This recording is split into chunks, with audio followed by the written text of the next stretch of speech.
En cette période de mercato pour les clubs, je voulais aussi vous parler de gros sous et d'achats. Mais dans cette vidéo, je ne vais pas vous parler d'achat de joueurs, mais plutôt de clubs. En effet, j'ai décidé de vous présenter aujourd'hui un top 5 des pires rachats de clubs, des achats les plus scandaleux, qui ont parfois tout simplement fait pchit, ou parfois, plus grave, ont conduit le club à de graves déconvenues. Je t'assure, tu vas voir des déconvenues. Mais avant d'aller plus loin les amis, on n'oublie pas de s'abonner, on peut cliquer aussi sur la cloche de notification pour être alerté des sorties de chacune des vidéos.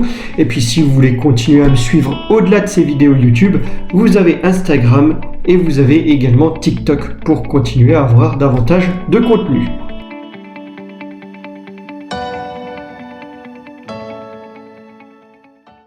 Bonjour les amis et bienvenue dans cette nouvelle vidéo. Allez, sans plus attendre, installez-vous confortablement, je vous amène à la découverte ou à la redécouverte de 5 gros rachats scandaleux dans le monde du football.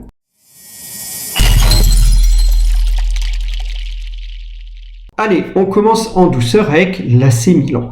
Le club se porte pas trop mal aujourd'hui et est d'ailleurs toujours en course pour le titre en Serie A. Mais l'un des clubs les plus historiques du championnat italien doit son heure de gloire aux années Berlusconi, dans les années 90 jusque 2017. Eh bien, il vend son bébé à des investisseurs chinois en 2017. Ces derniers réalisent de gros investissements, engagent de grosses dépenses et se voient d'un côté rattrapés par le fair play financier et de l'autre a des difficultés à rembourser les prêts accordés par le fonds d'investissement américain Elliott. Si bien que sur le volet sportif, il se voit sanctionné, le club se voit sanctionné d'une exclusion de la Ligue Europa. Yonggong Lee, l'investisseur chinois, ne parvient finalement pas à rembourser les échéances de prêts à une date butoir, une date qui avait été fixée par la société d'investissement américaine, et perd donc le contrôle du club au profit de son créancier, ce fonds d'investissement Elliott, qui devient le nouveau propriétaire du club donc en juillet 2018, et rationalise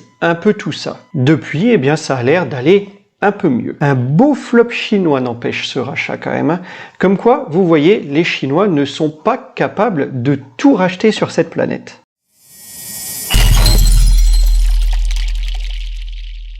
Le 29 mai 1997, Mohamed Al-Fayed, un véritable passionné, devient actionnaire principal d'un club à l'agonie, alors fraîchement en 3e division. Il annonce qu'il va investir plus de 100 millions d'euros pour faire de Fulham le Manchester United du sud de l'Angleterre. En mai 99, le propriétaire du club réussit son pari en faisant monter Fulham en 2e division et l'année suivante en 1re division. Sous l'égide, vous savez sans doute, vous l'avez entendu, de Jean Tigana. Al-Fayed, en vrai passionné qu'il est, s'investit beaucoup. Il dote le club d'un centre de formation performant, il offre une nouvelle pelouse à son club et constitue même la première équipe professionnelle féminine britannique. Mais il n'arrivera tout de même pas à réaliser son rêve, son objectif, puisqu'il n'arrivera pas à hisser le club parmi les plus grands d'Angleterre. Son meilleur résultat sera 7e au classement de Premier League en 2009. Leur plus grand fait marquant est sans doute l'accession en finale de la Ligue Europa en 2010, perdue contre l'Atlético Madrid. Depuis quelques années maintenant, il a cédé le club en 2013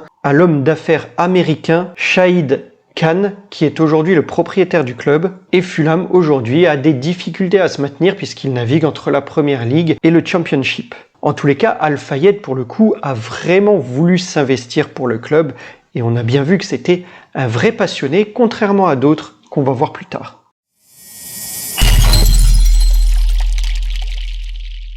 Le 24 août 2011, le monde du football est secoué par un transfert incroyable, celui de Samuel Eto'o au club de l'Anzi Makhatchkala. Alors je vais avoir un peu de mal à le dire pendant cette vidéo. Makhatchkala, vous l'avez compris, on l'appellera Anzi. C'est un petit club russe alors relativement méconnu et ce transfert vient conclure un mercato sensationnel à l'image du projet du club à l'époque. Eh bien oui, en 2011, Kerimov rachète ce club. C'est un businessman russe qui à l'époque pèse dans le monde des affaires puisqu'il représente la 36e plus grosse fortune mondiale. Pour mettre la lumière sur cette région qu'il affectionne particulièrement, mais qui est considérée aussi comme étant la plus dangereuse d'Europe, et pour accroître la réputation de son club, Kerimov ne fait pas dans la demi-mesure et use de sa fortune pour arriver à ses fins, qu'il mènera d'ailleurs à sa perte, on va le voir. Il prévoit d'investir plus de 200 millions de dollars dans de nouvelles infrastructures, que ce soit un centre d'entraînement, un centre de formation et même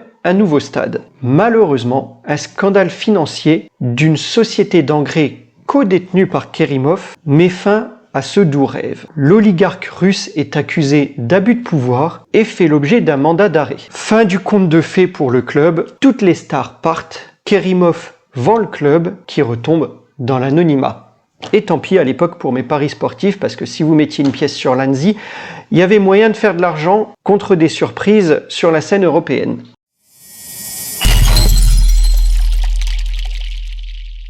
Hafiz Mamadov, vous vous souvenez? Cet entrepreneur a alimenté l'actualité du RC Lens il y a quelques années. Alors, il a effectivement sorti le chéquier en reprenant le club avec un investissement chiffré autour de 24 millions d'euros, avec le souhait d'attirer Zlatan et Falcao pour remporter la Ligue des Champions. Rien que ça à l'époque. Mais il est vite devenu le pire cauchemar des 100 et or. Et pour cause, il a failli entraîner le club avec lui dans sa chute. En effet, des embrouilles judiciaires, et c'est une récurrence parmi plusieurs de ses dirigeants, vous le constaterez, donc des embrouilles judiciaires dans son pays, l'Azerbaïdjan, font qu'il lui est impossible de verser les sommes dues pour le projet.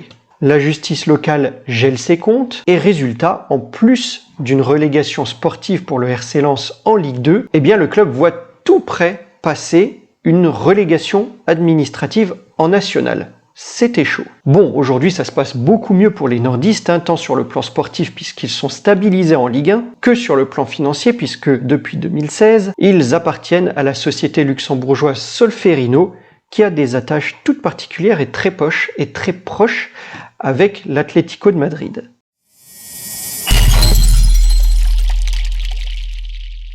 Mourad Boudjelal? Non les amis, j'aurais pu, mais je vais remonter encore plus loin. Jack Kashkar, vous vous souvenez? C'était en 2007. Il a même été soutenu dans son projet par Jean-Pierre Foucault.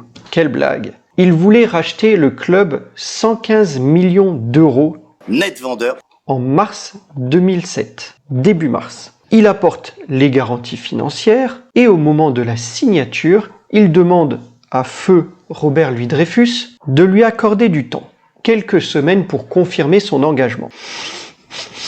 Vous sentiez là? Ouais, une bonne odeur de cramé portée par le Mistral. Ça sentait pas bon du tout ça. Dreyfus, lui qui était un homme d'action, le sentait. Fin mars, il rompt les négociations avec Kashkar. Et je ne sais pas si vous le savez, mais l'enquête judiciaire qui a suivi débouchera sur une condamnation par le tribunal correctionnel à une peine de 10 mois de prison avec sursis et des sanctions financières. Kashkar aurait effectivement fourni de fausses garanties bancaires et un premier virement à partir d'un compte non approvisionné. Je sais pas ce qu'on espère dans ce cas-là. On sait très bien qu'on va se faire prendre pourtant, je sais pas, il a mis le doigt dans un engrenage et il n'arrivait peut-être plus à s'en sortir, j'en sais rien. Bon, aujourd'hui, Frank McCourt tient quand même les rênes solidement et le fonds souverain de l'Arabie Saoudite commencerait à regarder de près l'OM après s'être déjà offert Newcastle et peut-être bientôt à surveiller dans l'actualité l'Inter de Milan. Le foot aux mains des pays du Golfe, ça c'est un autre débat qui méritera peut-être d'être soulevé une autre fois. Voilà mes amis pour ce petit panorama des pires rachats de clubs. Alors c'est ceux que j'avais en tête, peut-être vous-même vous en avez d'autres en tête. Si c'est le cas, n'hésitez pas à le partager dans les commentaires, je lirai chacun de vos commentaires. En tous les cas, ce sera tout pour cette vidéo. Likez, partagez, commentez, mais surtout appréciez. Et je vous dis à bientôt pour une prochaine vidéo. Portez-vous bien les amis. Au revoir.